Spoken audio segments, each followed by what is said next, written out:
How's it going, man? You doing all right? Yeah, I'm good. I just got off a call with a bunch of food photographers who have been gathering together like on a regular basis for sort of, it's a combination of people like me and Joni Simon and a guy named Jerry Deutsch who have been around a while, and then a bunch of newer people who are trying to sort of just learn and get some information. And so this guy named Scott Fine organized it. He's been around for quite a while in the business, and so he, usually calls on a couple of people who he would, consider experts or, photographers who have been around the food photography world for a while, and then invites younger photographers who are looking to learn. So it's been a nice kind of community thing that I've been participating in. And I don't know if you know Joni Simon, but she's terrific. YouTube. She's become a YouTube celebrity, but she's a working food photographer who basically just brings everyone into her studio and does all these instructional videos. So she's really good. Yeah, I had to check her out. No, I don't think I've heard the name, but I mean, that doesn't mean anything. I'll just have to check it out. Yeah, she does her YouTube is called The Bite Shot. You know what? Yes, I have. I didn't know her by name, I don't think, but I do follow her on Instagram. So yeah, she's incredible. She does a lot of good work. I like her showing her setups. I think that's really generous of her. I think she does a good job with that. Yeah, I learned a few things from her too. I know it's pretty good how she does the setup and she walks you through everything. It's pretty cool. She does a really good job. But, sure. So today's an interesting talk. Knowing that everybody that knows you is looking for food photography info and skills on how they can perfect their craft. But today is about fitness, which is, I mean, in the last podcast we did, you made mention of it at the very end. That's something that you're into. Yes. So, and you said that it was, and I might get this wrong, but competitive weight training, weightlifting? Competitive Olympic weightlifting. Yeah. So what exactly is that? So I think what most people are familiar with some of the movements of Olympic weightlifting through CrossFit, like a clean, right? A clean is a pretty common weightlifting movement that you do in CrossFit, but it's born of the Olympic lift, the clean and jerk, which is there are only two lifts in Olympic competition: the clean and jerk and the snatch. And you learn those two lifts to perfect basically the ergonomic, ability to lift weight over your head that you have no reason, like you would have absolutely no ability to lift over your head in any other way. Right. So it's learning how to perfect those movements takes quite a while. It's a very cerebral exercise, meaning you need to really focus and think and concentrate very, very hard when you're doing those lifts, because they're very difficult, they're very technical, and they could be dangerous if you don't do them properly. Right.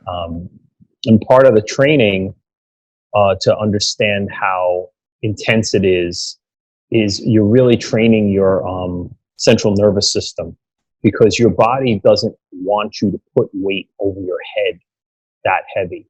It's not something that's natural. So when you first start doing Olympic weightlifting, you gradually build up and you do certain exercises to learn how to put heavier weights over your head. And you find yourself really physically exhausted afterwards. And it's not because you were training. It's because your brain was fighting you so hard because it doesn't want you to do those things, and you have to push through those barriers. So that was the thing that really, when I first started doing the sport, and my coach was explaining that to me, that was the thing that really piqued my interest. I'm like, I'm retraining my central nervous system. That's really interesting. Yeah. So yes, it was interesting that you made mention of that, because I mean, normally when you talk about lifting, people think about going to the gym, you're doing bench press and you do curls, and nobody really thinks about those types of exercises. Not the common person that goes to the gym. People. That's right. bodybuilding and things like that. They get into it. But so, I mean, how did you get into that? I mean, because you mentioned that you were an athlete coming up, like you played baseball. I don't know if you played anything else, but you said you played baseball. And I know I did too as well. And you do lift throughout the year at certain times, you know. So, I mean, how do you get into that type of lifting outside Well, of normal? it's interesting that, so basically I stopped playing baseball when I was 40, baseball, not softball, like competitively. Right. And I had a lot of injuries and I had a lot of things to kind of put back together with my body. And I ended up in physical therapy quite a few times. I had a couple of surgeries. And after that, my physical therapist was like, you need to get a personal trainer because you really need to relearn how to do certain things. And if you're going to live like an athletic lifestyle, like you can't just go back to the gym. You need to really relearn. So I started doing that. I had a personal trainer. Then I had a second personal trainer who happened to be an Olympic weightlifter. And she was competing at a very high level. And she, about a year into training me, she was like, do you want to learn the lifts? Like, would you like to start to incorporate like elements of Olympic into your training? And I was like, sure, why not? Like, I had no like thought of, I'm going to end up doing this competitively. I was just like, well, sure, I'll learn how to do a clean. You know, I'll learn how to do, a proper deadlift or whatever. And I got completely hooked. And it took me about a full year of training to learn how to do a complete clean and jerk and a complete snatch, because you learn the lifts in parts, pieces. So basically, like doing a really technically sound deadlift is only a very small part of doing a clean and jerk. So you learn everything in pieces and parts, and then you start to put them together in training, and you're training your body and you're training your technique simultaneously. So you're getting stronger, you're developing muscle in ways that you hadn't developed muscle before. So most Olympic weightlifters don't look like bodybuilders. A lot of them are heavy, overweight looking, like you've seen in the Olympics. Yeah. But what you realize about the nature of those athletes, especially the big guys, is their technique is flawless. They're just so technically proficient and so strong. Yeah. So they're combining those two things. So like a lot of times when you look at really big, heavyweight Olympic lifters, you can almost think about sumo wrestlers, right? The amount of mass that they carry on their body is purposeful, because they're trying to increase their strength and their technique simultaneously. And it's when you're talking about, snatching 400 pounds, that's a really aggressive movement to be throwing that kind of weight over your head and being able to catch it. Yeah, it is. I mean, the types of weight, even when you're talking about like you said, the real professionals, the big guys, the guys are like 350 plus or how much ever they weigh, but it's just an abnormal amount of weight to be able to put over your head. And you really have to be flawless in your technique, because if you're not, I mean, you're talking about serious injury, lifelong injuries that, possibly could put you out for, forever. So, I mean, you really have to pay attention to what you're doing when you're lifting up that type of weight. I mean, you do with any weight, but especially that type of weight. Yeah. The company I work for, we sponsor a guy that he just lifted the other day, broke I guess it was a world record. Is that the guy? That's the guy who from Game of Thrones. Yes.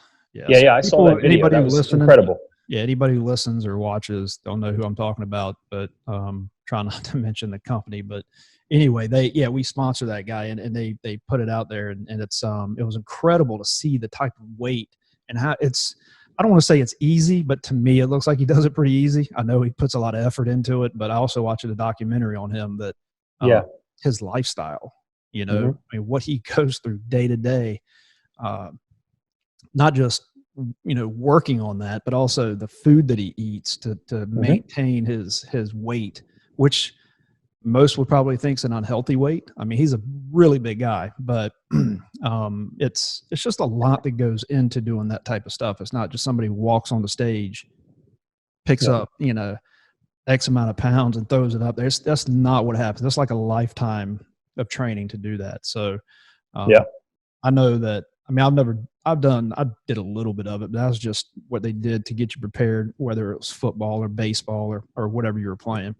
Definitely nothing in the competition style. So, I mean, you say competition. Do you guys? I mean, is there like tournaments or something you go to? Is there like competitions like that? USA Weightlifting is the sponsoring organization for the Olympics. So, but you got to remember that not everybody who competes in USA Weightlifting sanctioned meets is ever going to compete in an Olympic event. Right. But you know, I compete in what's called the Masters divisions, which is basically people over 35. And then they do it by age range and weight. So you are going to compete against people who are in your age range and in your weight class. Yeah. So a lot of times I'm in a competition and there's absolutely nobody I'm competing against but myself. Right. So because, you know, there's small competition or it's a qualifier or whatever, and there's nobody else in there who's 50 plus who, you know, weighs what I weigh or whatever. Is there so now, I mean, is there, obviously you just said that you may be competing against yourself, but I mean, how many people are in those competitions? Like hundreds. Quite a bit, really? Yeah, hundreds, because you've got so many weight classes and it's men and women. And honestly, the women are even more impressive than the men, because when you see a girl who weighs 120 pounds throw twice her body weight over her head, that's unbelievable. Right. You know, and to see her walking down the street, like my coach, you see her walking down the street, she just looks like a regular girl. I mean, she's not muscle bound and she just looks like a regular girl, and she can lift as much as I can lift. Not like the CrossFit, nothing against CrossFit, but when you see those, whether it's women or men, I mean, they're just built, you know. That's different. Yeah. It's a very different sport. It's also a sport that you will train around your injuries, because you're going to get hurt doing CrossFit. Yeah. CrossFit is very aggressive and a lot of times not technically sound. So Olympic lifters have a tendency to have a little bit of an adversarial relationship with CrossFitters, because it's a very different culture. The culture is enormously different. I mean, I would liken the culture of Olympic to a martial arts dojo. Mm-hmm. Where it's very cerebral, it's very disciplined, it's very meditative, where, you know, you don't hear people yelling and screaming and throwing things around in an Olympic gym. I mean, look, it happens in every gym, but the gyms that I've been in, it's very meditative. It's people are really highly concentrated, really focused, and very quiet. It's a very quiet environment. And I think that's one of the things that appeals to me, is that I have a really busy life. I have a very busy mind, and that being able to put my phone in my locker, go train for an hour and a half, 3 times a week, really focuses me for the rest of my life. It gives me the ability to go on set and be calm. It gives me the ability to focus on my work. And it gives me structure in a freelance life that doesn't necessarily always have structure. And since I found doing Olympic, it's been that sort of anchor to the scheduling of my life. I kind of schedule my life around that. And a lot of my clients actually know that about me, is that they know that my work schedule is going to be structured around my weightlifting schedule. Yeah.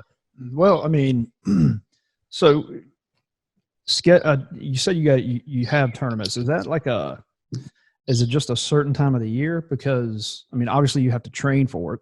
I mean, you train constantly. And if you do, I mean, there's a lot of things that comes into training. When you train, it's not just in the gym. I mean, you train with, you know, depending on what kind of fitness you're doing, you got to train. It starts in the kitchen. You gotta eat right. It depends on what you put in your body, you know, what you're going to get out of it. So obviously you like to cook. Does any of that time of the year where that kind of all the cooking and everything kind of just, it goes on hold because you're training for a certain tournament, or how's that go? No, not necessarily. I think when, I mean, my eating habits have changed dramatically just because I train all the time. But then when you're getting closer to a competition, particularly if you need to make weight, you know, because like a wrestling tournament or something like that, you know, there are times when you need to get in under a particular weight class. Now, I don't worry about those things because the difference between the two weight classes that I could possibly compete in at my age are minuscule. What weight class? But they're class is that? What weight class is that? I think what am I at, about 85K, like the 85 like around 85 kilograms is my weight class. And then the next one is like 100. Right. They change the weight classes all the time. So around 85 and around 100. And like sometimes I'm like right at the edge of that. So if I'm weighing like 90, then I would be in the 100 class. Cause once you tip over the 85, you go up, you bumped up to the next class. Right. So that's happened to me a couple of times where I wasn't really concerned about making weight. But I mean, what I eat is very determined on my training. So like I eat a very high protein diet. I eat a low carb diet for a lot of reasons, not just weight training, but I definitely feel better when I eat that way. I'm very disciplined when I get closer to a competition. If I'm going to compete, about how much alcohol I'm taking in and how much sleep I'm getting, and all of these things influence your performance. And and I think the discipline of being an athlete my whole life and learning that your nutrition, your sleep habits, your stress level, all of those things are going to impact your performance. It really helps me sort of think about the other things in my life as performances, like being on camera or being in a studio with a crew or being behind the monitor and directing.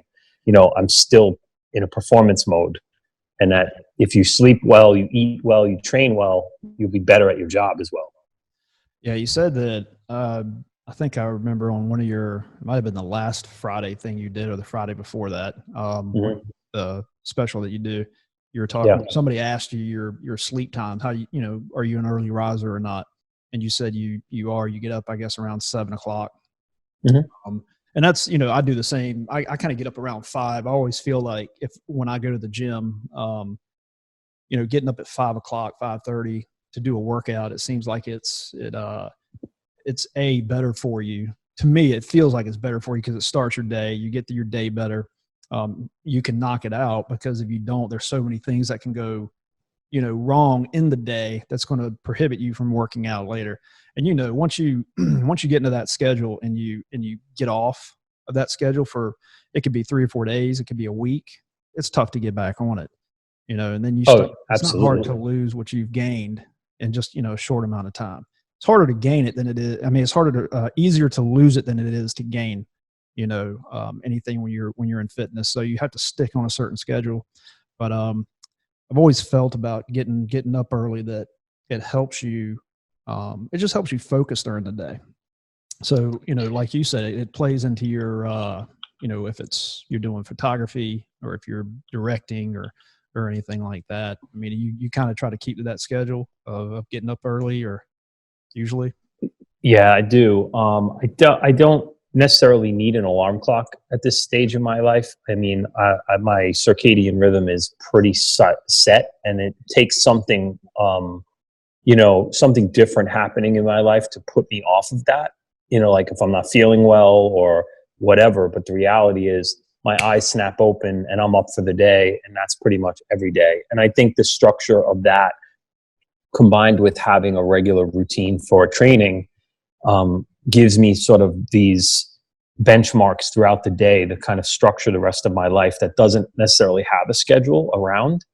So that really helps. And honestly, throwing the pandemic so far, that was really thrown off because I couldn't train for about 6 weeks. I didn't have the equipment necessary. I was getting very bored with doing body weight exercises. I felt that my muscles were not responding the same way.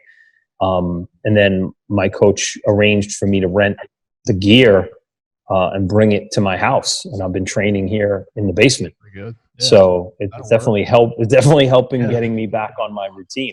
Well, you don't have to go far. I mean, the hardest thing for people to do, and I've talked about this on a couple other fitness ones that I've done. The hardest thing for people to do is stay consistent. Consistency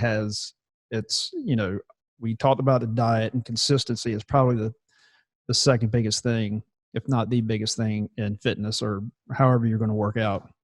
I mean, if you can't stay, you get up early, you go to the gym, you do your, whatever diet you're on. And if you can't stick to that on a consistent basis, It's a tough thing. I mean, it really plays into life, but anytime you're trying to gain, whether it's strength or, you're trying to lose weight or, get that beach body, I mean, you have to stay on that consistent diet and workout Yes. plan. Do you, so what part of the year, is it like a certain time of the year that tournaments come up?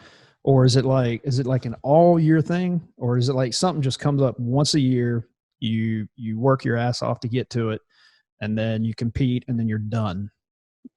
It depends on what your goals are. I mean, if you're looking to compete nationally, there's a schedule that you need to adhere to make a certain amount of points in smaller meets to qualify for, and you need to make certain weights, like you have to be able to lift a certain amount if you want to make a national tournament or even an international tournament. Like, I know lifters from the gyms that I train in that are younger men, and even a few people that are close to my age that are competing at a national and international level. Now, I don't aspire for that. I mean, it's not the purpose of why I do it. But to know that it's there if I wanted it, as I get older, if I still want to compete and I want to have goals to set.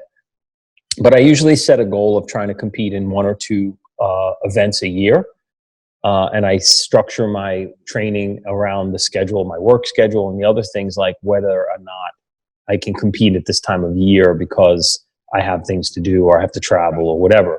But I haven't competed in the past 12 months because I've been kind of working through some training injuries, and I didn't want to stop training, but I wasn't in a position to train aggressively enough to compete. And I feel like I was just getting back to that before the pandemic started. So I was like at a point where I had beaten all of my competition numbers in training. So I was about ready to take the next step, because if you're at that point where you're training with the weight that you've competed, you know that you're going to hit much higher weights when you're in competition, because the adrenaline rush of being on the stage, you can add 5% to your lifts right there. It's such a different environment.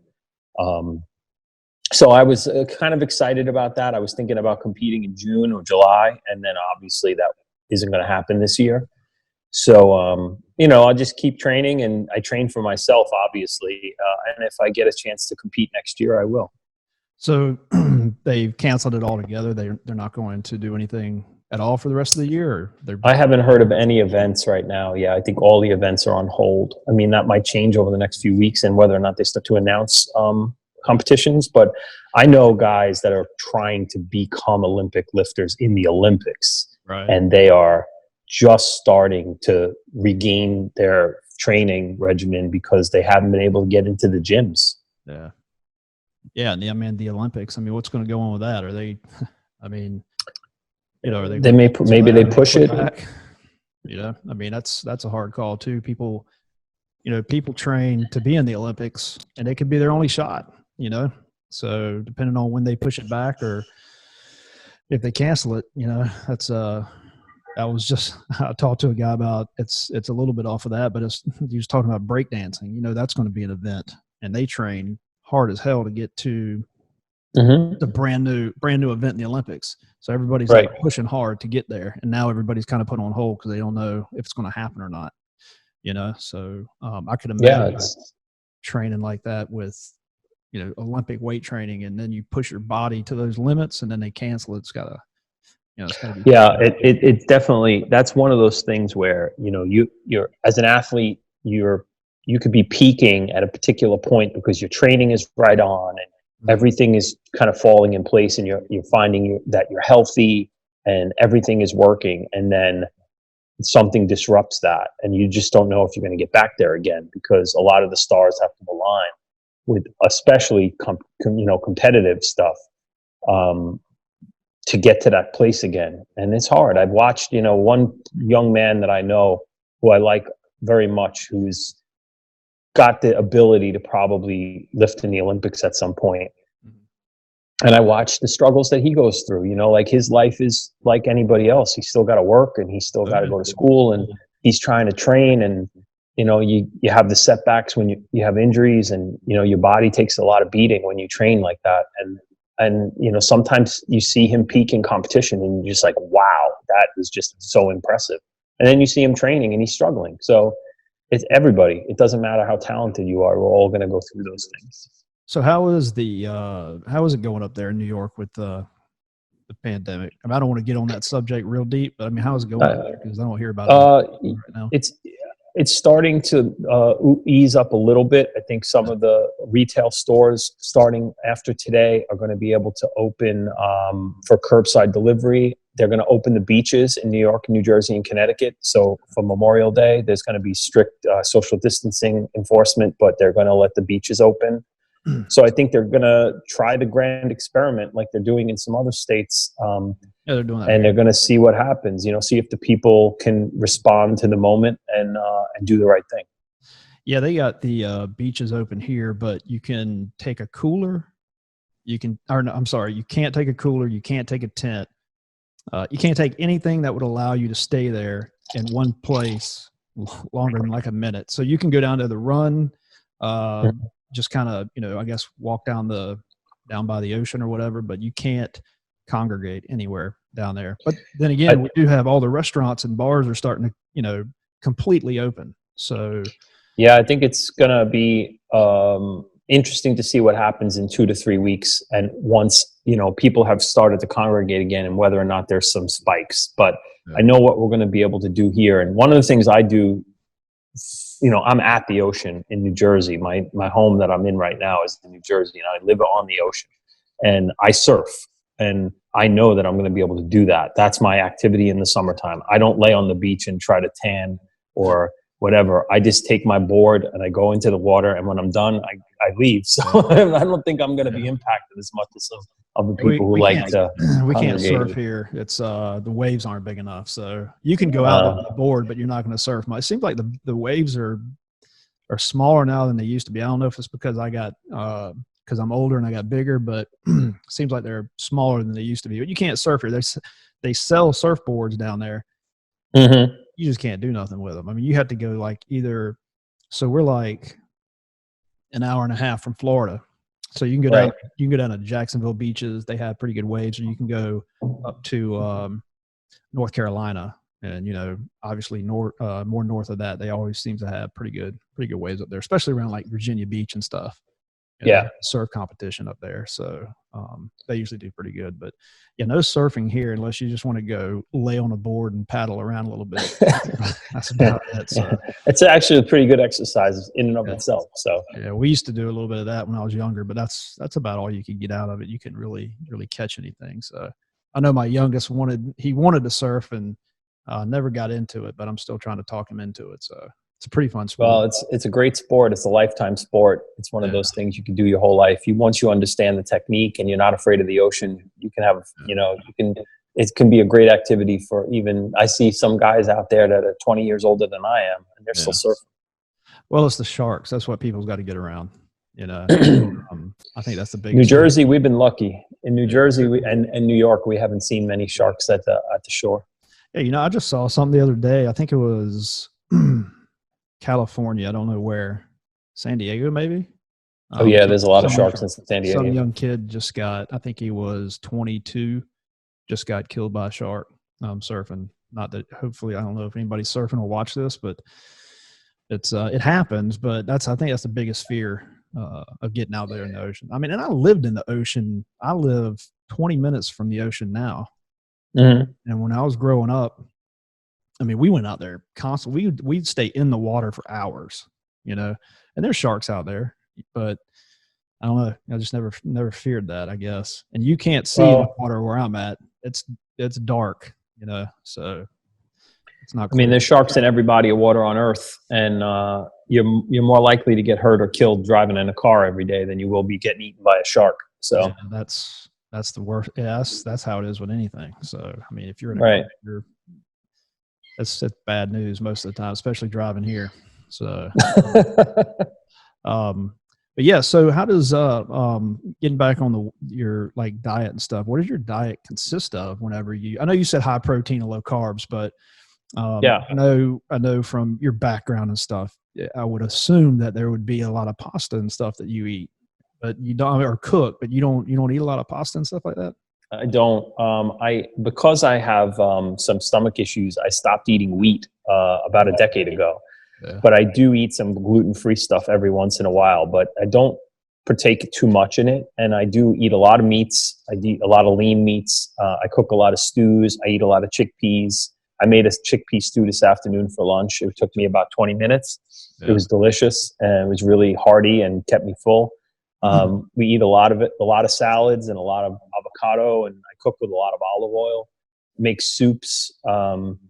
So my family has gotten used to the way I eat, and I'm the one who does primarily all the cooking. My wife is Korean, so we eat more rice than we do pasta. So that's helpful as well, even though I don't eat as much rice. But when we do eat starch, we eat more potato and rice than we do pasta. So, I've kind of curtailed my idea. I've been working with sourdoughs lately. Like everyone else during the pandemic, I started a sourdough starter, but I've been meaning to do a self-experiment on myself to see if homemade sourdough with really quality, where I can control all the variables, would affect me the same way regular wheat does. Right. And it hasn't, actually. If I can eat my homemade sourdough in very small portions and not have any reaction to it. So that's been an interesting sort of experiment that I've done on myself the past few weeks. Yeah, when I used to work out a lot, I work out now, not as hard, but when I used to work out a lot and I was in the best shape, I cut out all bread, almost pretty much all pasta, and most all all bad, what they call considered bad carbs. And that was probably the best shape I've ever been in my life. And that's growing up, going through football and baseball and basketball and running track and all that stuff, but also I worked to eat as much protein as I could get. So I put on the weight and the muscle, and I actually gained probably 25 pounds in that period. Which was good because I could never get my whole goal was to get up over 185. When growing up, I was always around 165. I wasn't very, very big. And then I got up to about 200. And now through this pandemic, my whole goal was to start working out again like I used to, but go the other way, which was to lose weight, but build muscle. And sure. I've been pretty successful. I mean, but my wife is vegan, so she cooks that way. I used to cook a lot, but she picked up cooking, I don't know, probably 5 or 6 years ago, and she's fantastic at it. But she's vegan, so I eat everything that she cooks here, which is phenomenal. I mean, she does a fantastic job. And I've actually lost 16, 17 pounds in the time that I've worked from home, which is good for me. But I've cut out a lot of that, the carbs and the trying to stay away from the sweets and stuff like that, because that's my hardest thing to stay away from. But carbs can do it to you. And I was curious because I know that you always post the stuff that you cook and it looks tremendous, but I was always wondering about if you're working out like that, if you're cutting those carbs, or how that plays into, your weightlifting. Yeah, it really does. And a lot of the food that I post is work that I'm doing professionally. And obviously I'm not choosing to cook that food. It's food that I'm working with professionally. And a lot of times if it's things that I won't eat, I'll give it away. And I have a number of people in the buildings and where my studio is, or at home, or in New Jersey. And I have friends that obviously, a lot of the food that I made during the pandemic, I was delivering to friends who were suffering with COVID. They couldn't get out, they couldn't go home, they couldn't go shopping. They were having a hard time getting deliveries. So a lot of the food that I make, we eat, but then there's also lots of things that I can't eat that I will give away. That's good. I mean, I didn't know you knew people that had that went through the COVID-19. Oh yeah, that actually had it. So I know.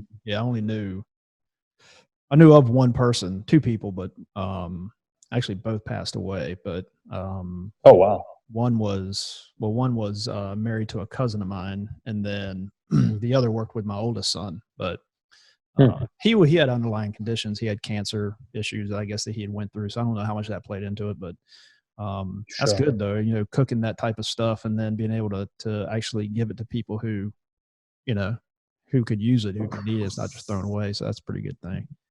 Yeah, I have a neighbor at my studio, an older woman who lives alone, and I used to help her out with her dog. But you know, she was alone a lot, and we used to make tons and tons of food constantly for photo shoots. And I used to basically stock her fridge every week, and she never had to go out. You know, she had all this pre-made food, and she was really happy. It's good food too, you know. It's not random fast food. You know, it's good food. So, how is the? How are your? I think you do the thing on Friday. You do one other show too, don't you? Yeah, I do the Creative Live on Monday, which is a live show that we do about cooking and photography. I do that every Monday at 3 p.m. Eastern on creativelive.com. And then I'm doing a guest appearance on Work From Home Cafe every Thursday with people from the food industry. Like I had yesterday I had a woman and a couple that own a restaurant in the East Village who are friends of mine on, and they cooked one of their famous dishes from their restaurant.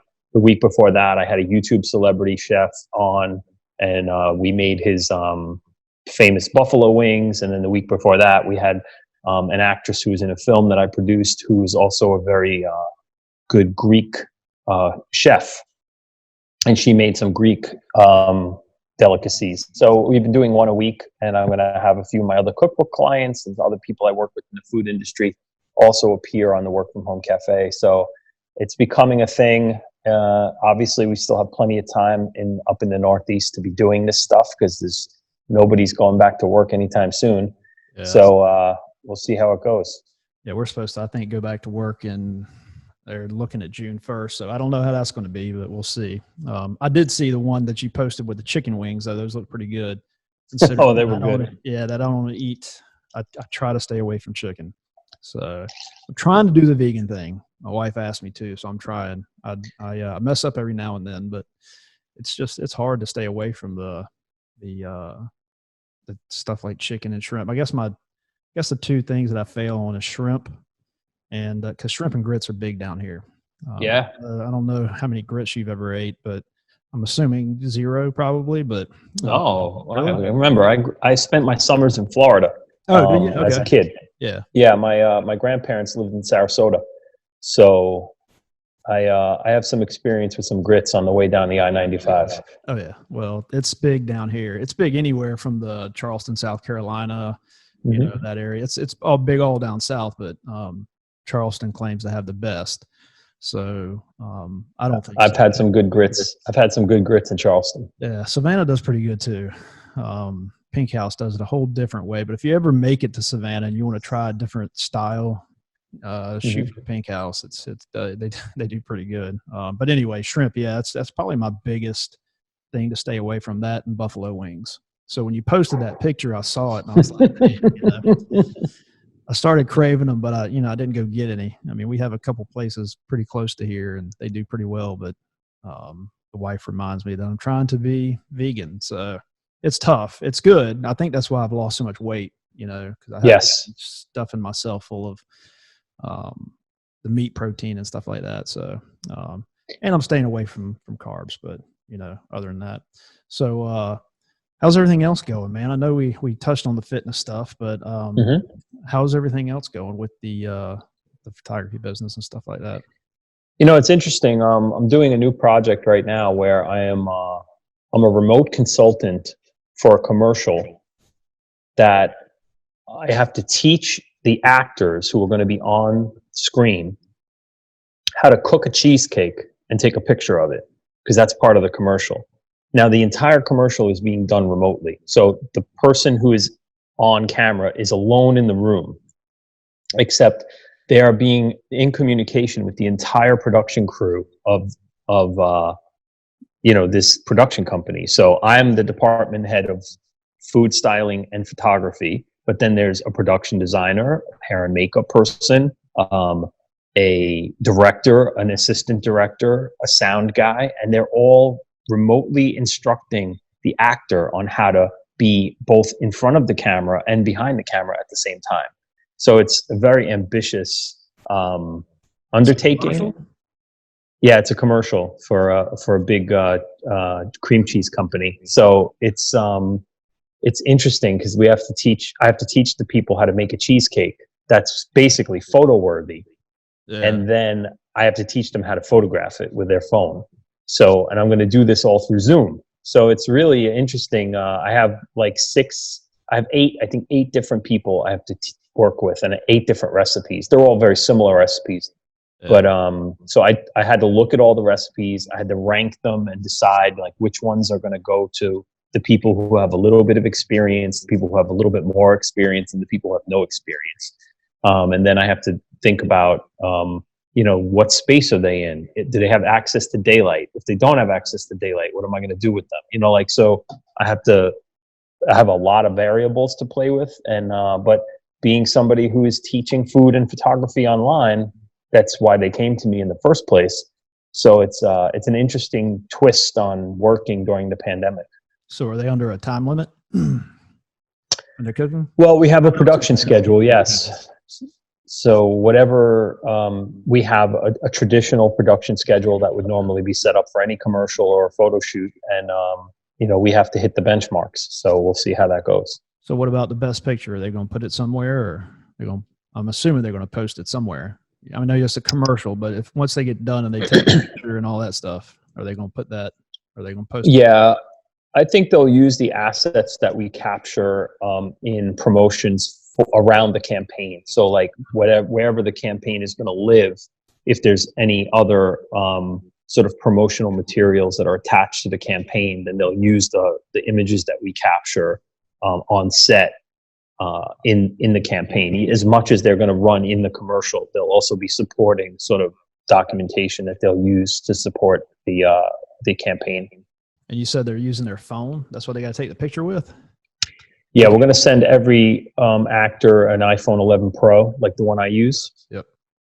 And we'll teach them, what they can do with it, and then they'll send us all the files, and we'll process the files. You can take a good picture. I mean, you can get some good bokeh and stuff with that's what I use. I mean, it looks pretty good. I mean, if you don't have an expensive camera or a camera that can do anything like that, you can use that phone and produce some pretty good photos. So it would be interesting though to see how they turn out if they don't have the right lighting and all that kind of stuff. Because that does play. Well, that's what we're hoping to do. And I just taught a class for Creative Live on mobile food photography, so it just couldn't have happened and using that particular phone. So couldn't have happened at a better time as far as having a curriculum ready to teach people about what they should be doing and the kinds of things that camera does well and the kind of things it doesn't do well. And that's the important part, is understanding what it doesn't do well. Well, yeah, it definitely won't match up to a lot of pro cameras, but anyway, so yeah, that would be pretty cool to see how that turns out. Interested. Me too. Well, I mean, from this side, you have to go through a big process just to get it there. So not sure if I'd want to be a part of that one, but I'm sure it's going to be pretty tough to, you said they come from all different, they go from like novices to, I guess, people that really know what they're doing, you said. Yes. It'll be interesting because it is, doing a remote commercial is something that we're already seeing on television, but what we're attempting to do with this one is very ambitious. It's enormously ambitious, and if we can pull it off, it sets this team apart and gives us opportunities maybe going forward where if we have to do jobs like this, even occasionally because of the problems we're having, then we're uniquely positioned to be successful. Yeah, I think a lot of businesses are going to start going this way. We even talked about it today on one of the calls we had. I think you're going to see a lot of this, people doing things remotely now. Stay away from people. Not everybody, but I think you're going to see a little bit of it shift that way a little bit. So I think it's pretty cool though to see how that turns out. I'd be interested to see.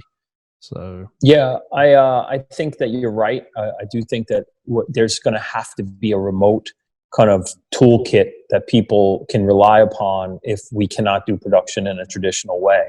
The other thing that you're going to see is production moving to states like yours, which have a very involved infrastructure for film and television, Yeah. and looser rules than places like New York.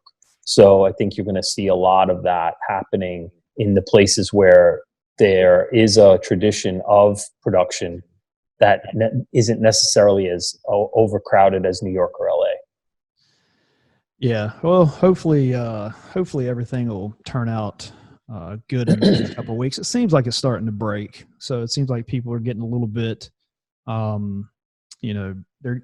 think everybody's just ready to get out of the house, and not sticking to the house or being told they have to stay at home. You see it here big time. I mean, traffic is back to normal. Shopping malls are opening, and restaurants are opening to like 50% capacity.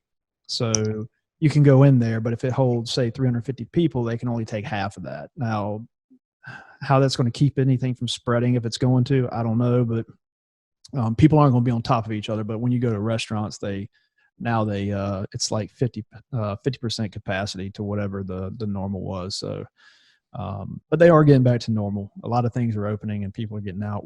People are going back to work, and like I said, I think we're going back to work soon. So, not so much free time on our hands anymore, or for us anymore. So, which I think is a good thing.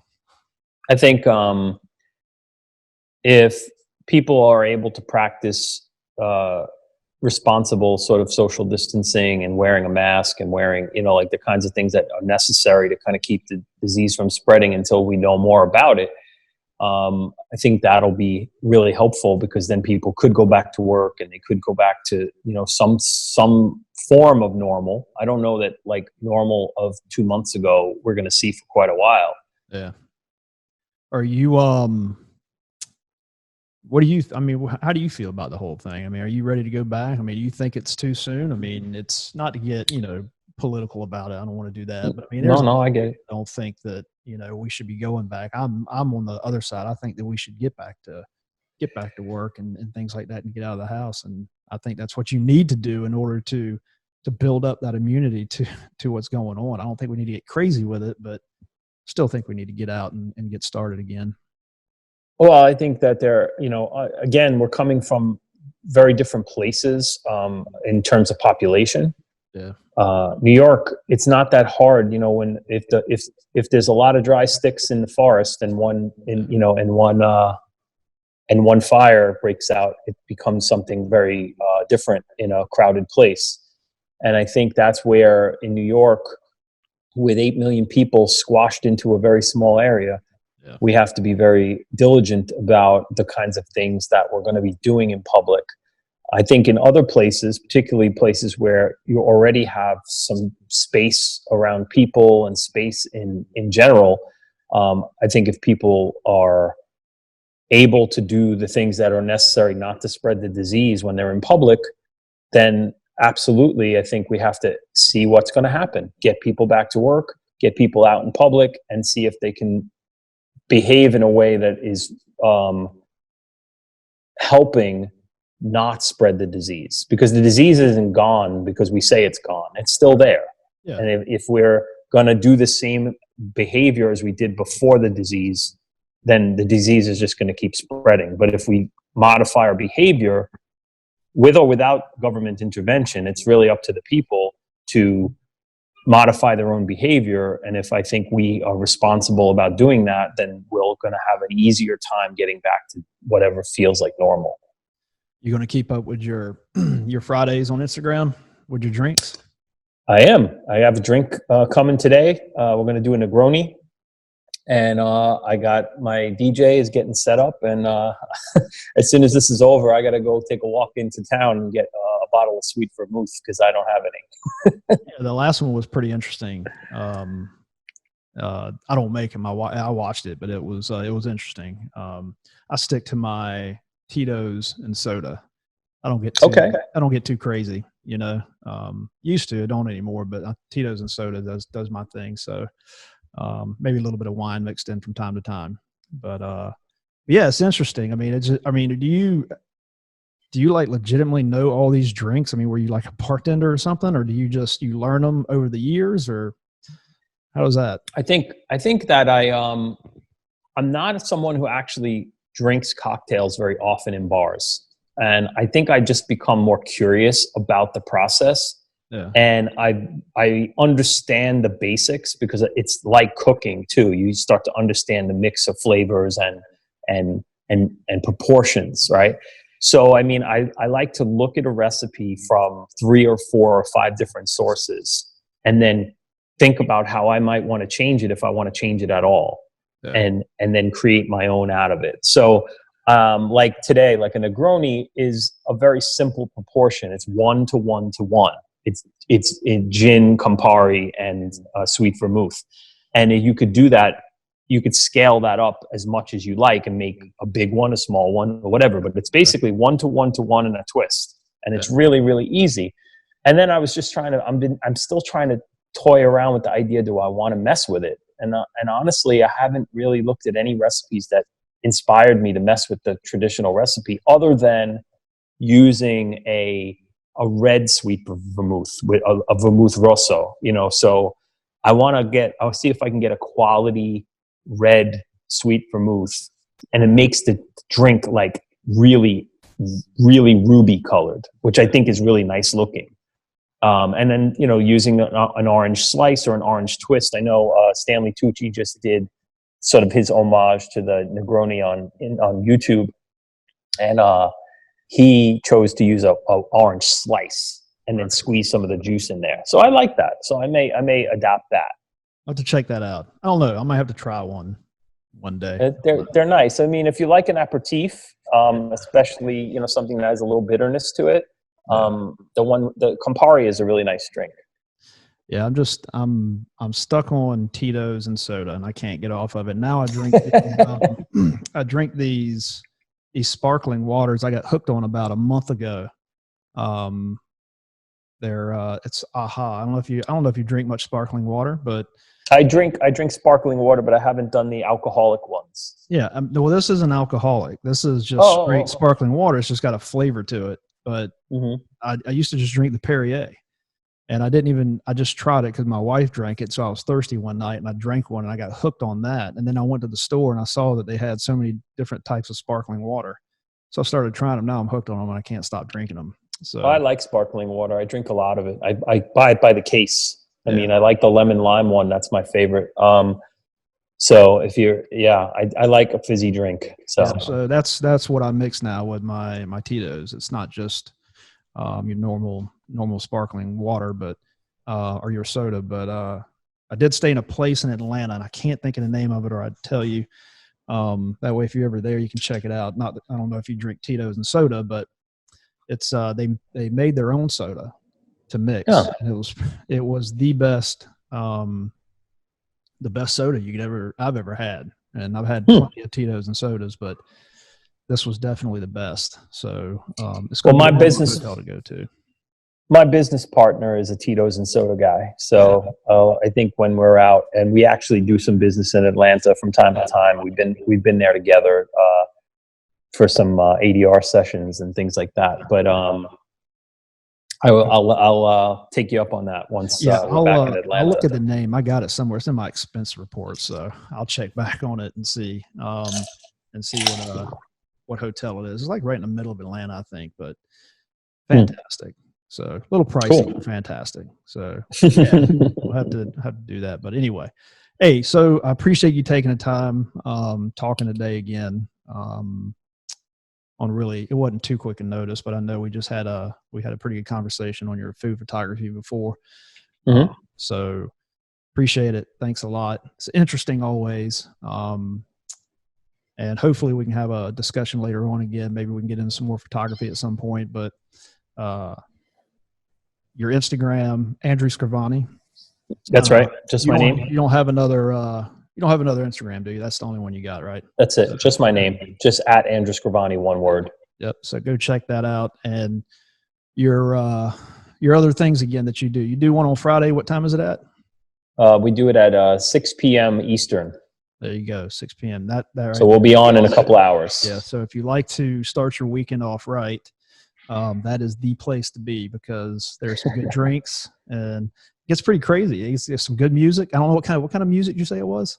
It's acid techno.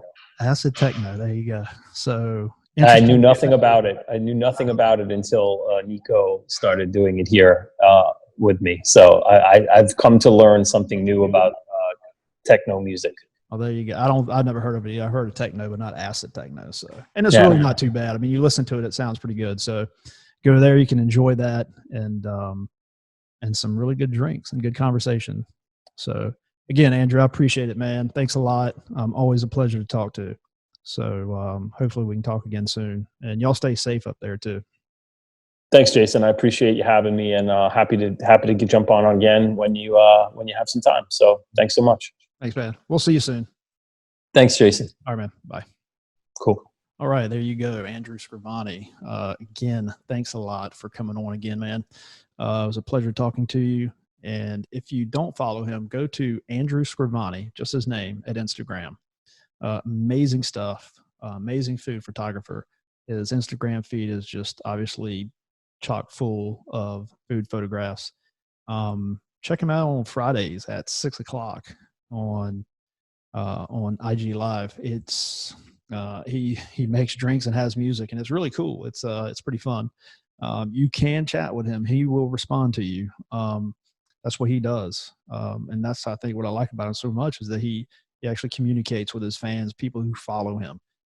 He's not just a figure out there. He actually is engaged. So again, go check him out. His book is This Photo Makes Me Hungry. It is an incredible book. You need to check it out if you're into food photography. You'll probably learn quite a few things just by reading that. So anyway, thanks again, Andrew. Thanks for tuning in. If you're watching this, hopefully we'll have plenty more good conversations with him. And look, man, it looks like we're pretty close to going back to work. And I'm not going to say normalcy because I don't think we will have it, but I think we're pretty close to going back to work. So continue to do your part. Social distance like they ask you to. Wash your hands. Shouldn't have to tell you that, but wash your hands, stay clean, and just be smart, man. Let's get out of this thing. All right. See you guys on the next podcast. Peace.